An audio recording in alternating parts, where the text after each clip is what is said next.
Remember when you could escape to a magical island where your wildest dreams came true, guided by a mysterious man in a white suit and his sidekick shouting, "Da plane, da plane"?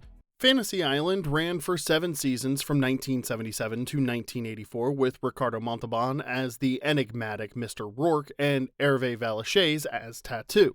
Every Saturday night, guests arrived by seaplane to live out their deepest wishes, and we couldn't look away. But behind the tropical paradise, Fantasy Island had secrets of its own. A pitch that started as a sarcastic joke, a casting battle over Orson Welles, and Ricardo Montalban's private theory about who Mr. Rourke really was. Today, we're counting down 15 weird and wonderful facts about this show. Stick around for number 1. Montalban's reveal about Rourke's true identity might just change how you see the entire series. Now, before we jump in, hit that like button, subscribe, and share this with someone who still gets excited every time they hear a plane overhead. Now, let's get into it with number 15. The whole show started as a sarcastic joke. Aaron Spelling and Leonard Goldberg walked into ABC with 6 solid show ideas. The network rejected every single one. By rejection number 6, Spelling was done. So he threw out the most ridiculous thing he could think of. What do you want? An island where people can go and all their wildest fantasies come true?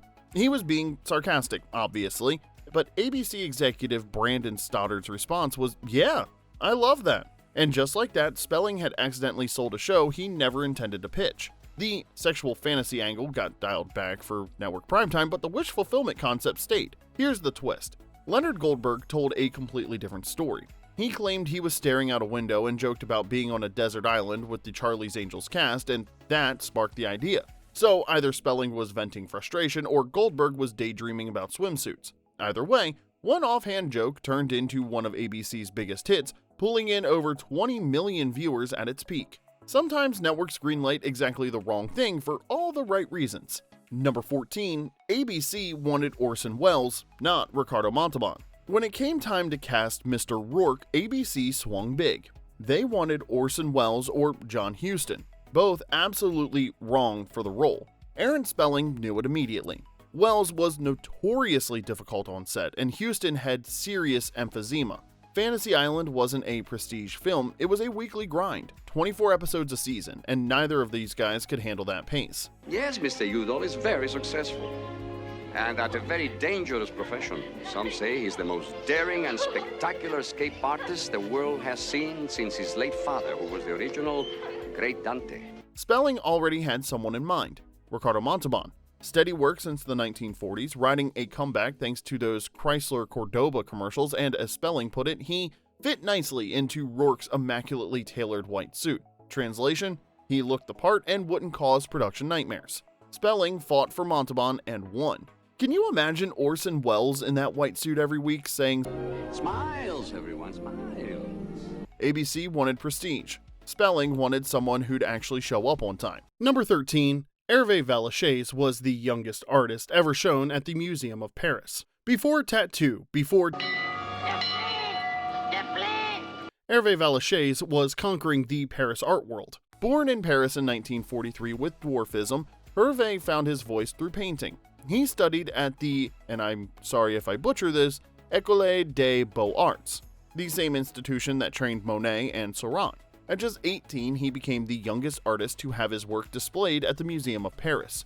His paintings were bold and vibrant. He even gifted one to Greta Garbo, who wasn't exactly known for accepting gifts from random people. It's reported that the painting later sold at auction for $875. Not a fortune, but to prove his work had real artistic value beyond Hollywood curiosity. So when you watch Tattoo running up that bell tower every week yelling about planes, you were watching a classically trained artist who'd already impressed the Parisian art establishment before he ever set foot on a soundstage. Not bad for a guy most people only knew as a catchphrase. Number 12, Herve also played Oscar the Grouch's legs on Sesame Street. While building his Hollywood career in the early 70s, Herve picked up some unusual side work, playing Oscar the Grouch's legs on Sesame Street.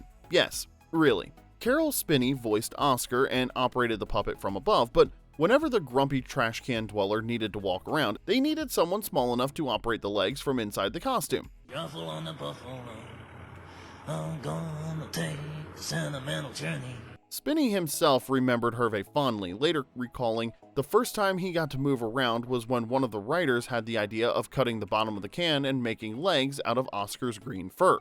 A little person would be needed to get in this costume, and a man for the job was Hervé Villechaize. Spinney added that he'd actually first seen Herve in a strange play at Manhattan's La Mama Theater way before either of them became household names. And here's the kicker.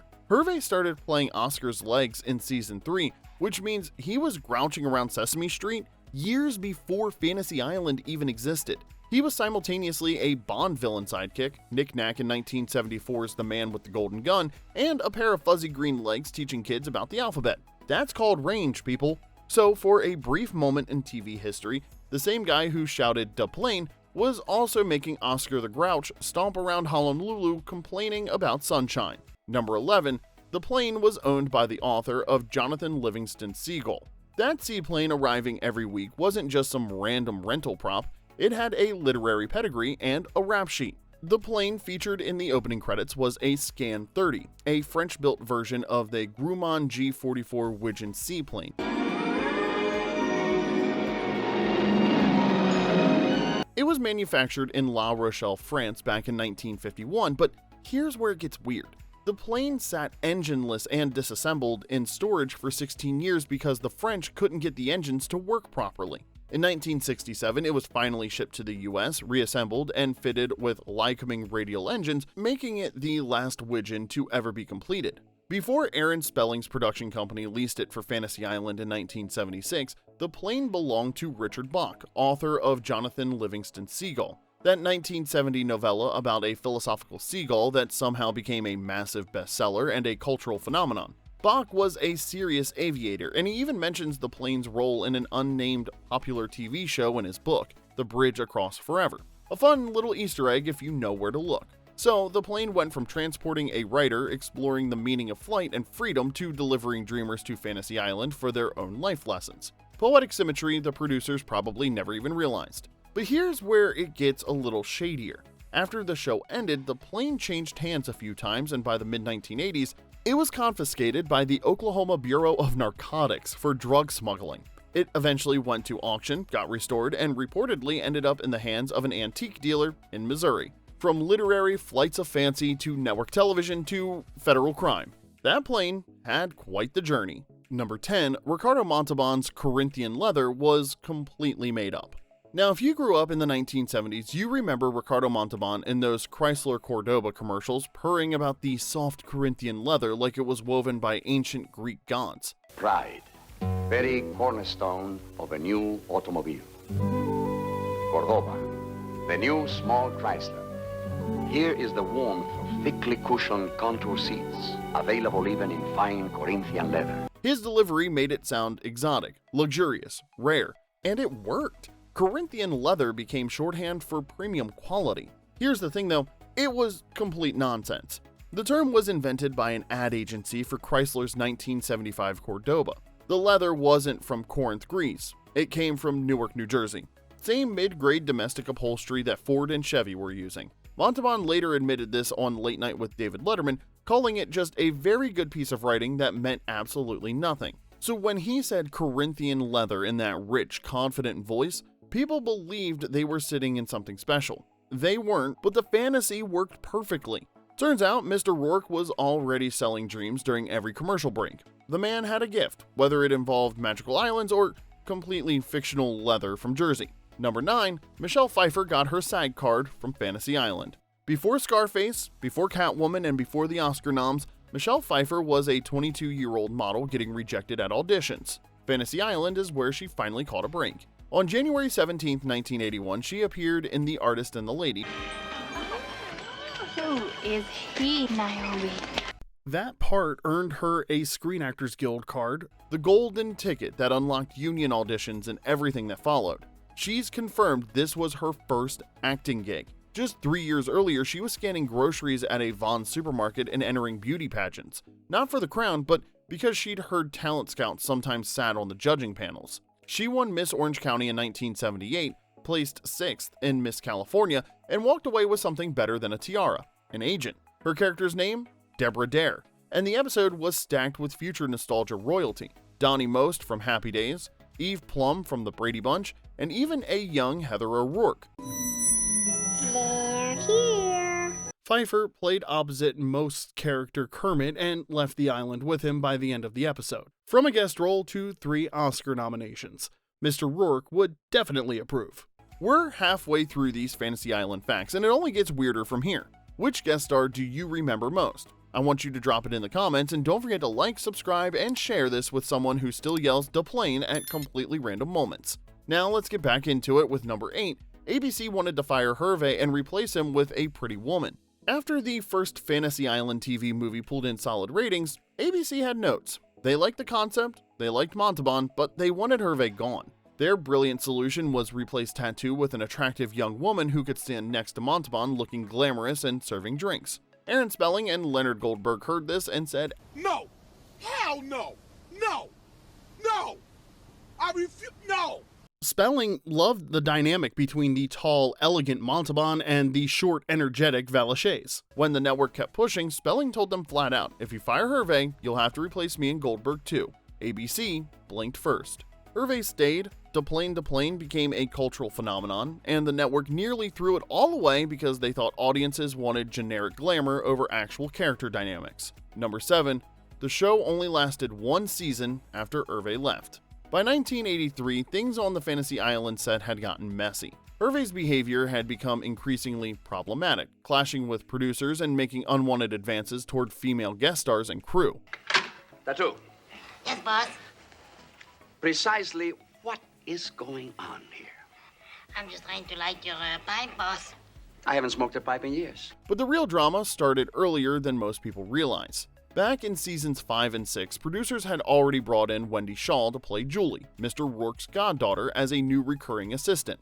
Herve wasn't thrilled. He felt the character was edging him out, later telling a reporter, "Suddenly I find myself doing, 'Hey boss, what's its fantasy?' and 'goodbye' and that's it. I used to refuse to take jobs like this." He even resisted doing publicity photos with Shaw and Montalban, telling a publicist, "I'm doing this because you are twisting my arm." When ratings started slipping, Herve made a risky power move. He demanded equal pay with Ricardo Montalban. The producers fired him before season 7 even started. His replacement? Christopher Hewitt, best known for playing the stuffy butler in Mr. Belvedere, who stepped in as Lawrence, a refined British assistant who stood 6 feet 2 inches tall. Instead of sprinting up the bell tower and shouting "Da Plane," Lawrence calmly pressed an electronic button to ring the bell.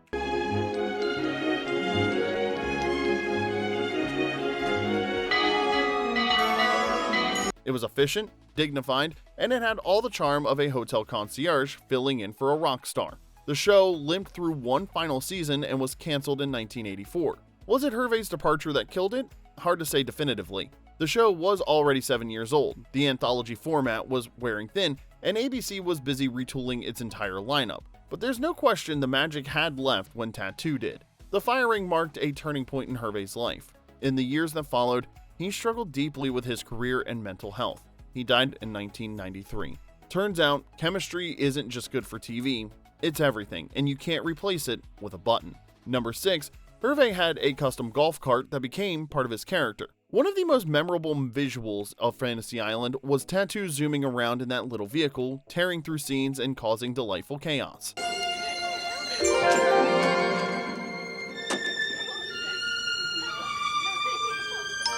Boss! It's beautiful. Here's the thing, that wasn't a prop.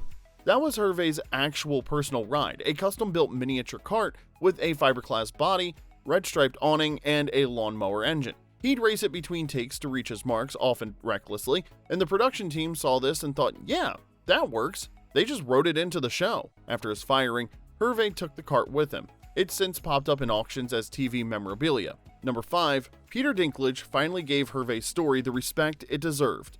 For years after Herve's death in 1993, his story was mostly remembered through tabloid headlines and a catchphrase. Then, in 2018, HBO released My Dinner with Herve, and everything changed. Smoking isn't a risk. A life without risks is not worth discussing. The film was based on a real encounter between Herve and British journalist Sacha Gervasi during the final week of Herve's life. Gervasi was 26, assigned to write a short, jokey piece about the guy who used to shout to plane. No one had interviewed Hervé in nearly a decade, though. Instead, Gervasi got 3 wild nights cruising Sunset Boulevard in a white stretch limo with a man who was brilliant, brutally honest, and deeply unpredictable. Hervé opened up about his childhood in Nazi-occupied Paris, his artistic career, his Hollywood struggles, and the chronic pain he lived with daily. At the end of their time together, Hervé told Gervasi, "Tell them I regret nothing." 1 week later, Hervé was gone. Gervasi tried to tell the real story, but his editors buried it as 4 pages of fluff next to the recipe section. And so, he turned it into a screenplay, his first, which got him into UCLA Film School and eventually led to him writing The Terminal for Spielberg. But he never stopped trying to make My Dinner with Hervé happen. Dinklage signed on 15 years before the film was finally made. Studios kept saying it was unmakeable. Then, Game of Thrones made Dinklage a global star, and suddenly HBO wanted in on a story about the most famous little person from the biggest TV show of the 1970s being played by the most famous little person from the biggest TV show of the 2010s. The film earned Dinklage a Golden Globe nomination. His performance showed Hervé as a complete person, talented, complex, and struggling, never reduced to just a catchphrase. It was the tribute Hervé deserved all along, not a tragedy nor a punchline. Just an honest look at a complicated man and a promise kept 25 years late. Number 4. Ricardo Montalban suffered in that perfect white suit for 7 seasons. Every week, Ricardo Montalban looked absolutely immaculate in that crisp white suit. Perfect lines, no wrinkles, total elegance. Now, here's what that perfection cost. He was quietly miserable the entire time. I know everything that'll happen. I know everything that can go wrong. And I'm telling you, he can't do it, Mr. Rourke. He'll get killed. Well, why are you telling me? Why don't you tell your father? Are you kidding? He wouldn't listen to me. The suit had a heavy nylon lining to keep it wrinkle-free. It worked beautifully, but it also functioned like a portable sauna.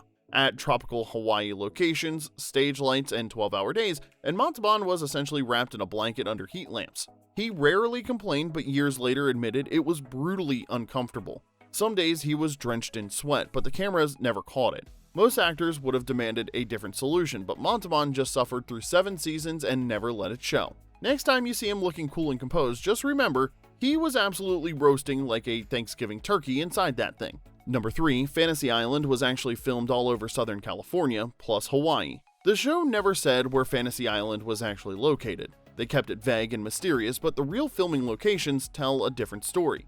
That main building with the bell tower? That's the Queen Anne Cottage at the Los Angeles County Arboretum in Arcadia, California. The plane landing scenes were filmed in the adjacent lagoon, and a fun detail about that, they often had to crane the plane into the water because it couldn't actually land there safely. Most tropical jungle shoots came from that same arboretum, and interiors were filmed on sound stages at Warner Brothers in Burbank. But here's the kicker. Those gorgeous aerial shots of coastlines and waterfalls in the opening credits, that's not California at all. That was Kauai, Hawaii, the Na Pali coast, and Wailua Falls. So every week you'd see actual Hawaii, then immediately cut to Southern California pretending to be a magical island, and it worked. Most viewers never really questioned it.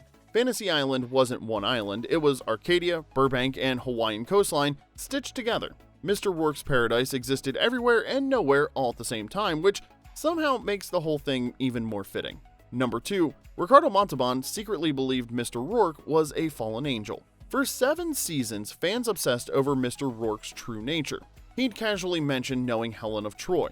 He'd reference events from centuries ago like he'd been there, and he'd clearly had supernatural powers. The show constantly hinted he was something more than human, but never explained what. You are finally beaten. We both know the rules. You must take exactly what you are entitled to exactly, not one soul more nor less. Ricardo Montalban knew his answer the whole time. In a detailed interview for the Television Academy Foundation, Montalban finally explained how he made sense of Rourke's near-omnipotent powers. The time travel, the impossible wishes, the quiet authority over everything and everyone. He decided for himself that Mr. Rourke was an angel, but not a perfect one. This angel had one fatal flaw, the capital sin of pride. That's why Montalban played certain scenes with just a hint of ego, dismissing Tatoo's doubts with a haughty, "Of course we can do that, Tattoo." It wasn't arrogance for arrogance sake, it was a deliberate character choice rooted in celestial backstory. And the island itself? Montalban viewed it as Rourke's purgatory. By helping guests find purification through their fantasies, sometimes learning hard lessons and sometimes failing spectacularly, Rourke was also working toward his own redemption.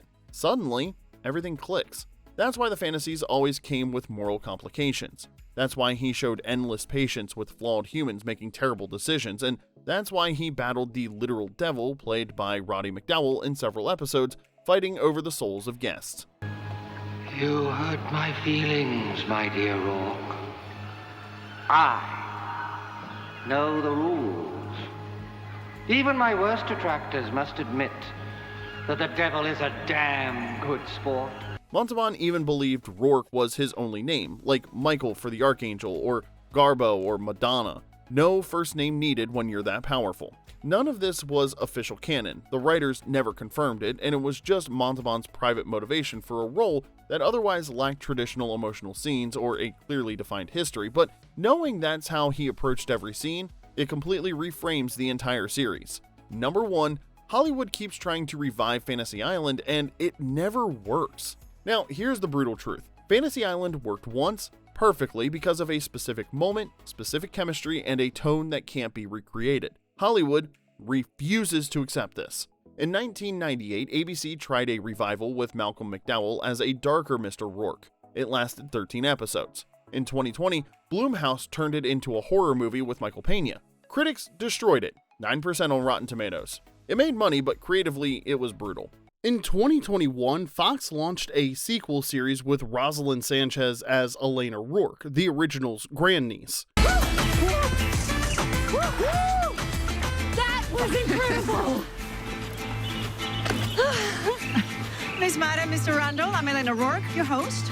Welcome to Fantasy Island. 2 seasons and then canceled for low ratings. Every attempt has failed to capture what made the original special. And it's not because these versions were necessarily terrible or anything, they just couldn't recreate the magic. Fantasy Island worked because of Montalban's elegance and Hervé Villechaize's energy playing off of each other. It worked because it aired Saturday nights after The Love Boat when families wanted pure escapist entertainment. It worked because audiences craved optimism and gentle moral lessons wrapped in tropical wish fulfillment. You can't remake that cultural moment. You can't bottle that chemistry. Sometimes the smartest thing Hollywood can do is recognize when something was lightning in a bottle and just let it stay a beautiful memory. Fantasy Island doesn't need another reboot. It was perfect exactly once. That's enough. And there you have it.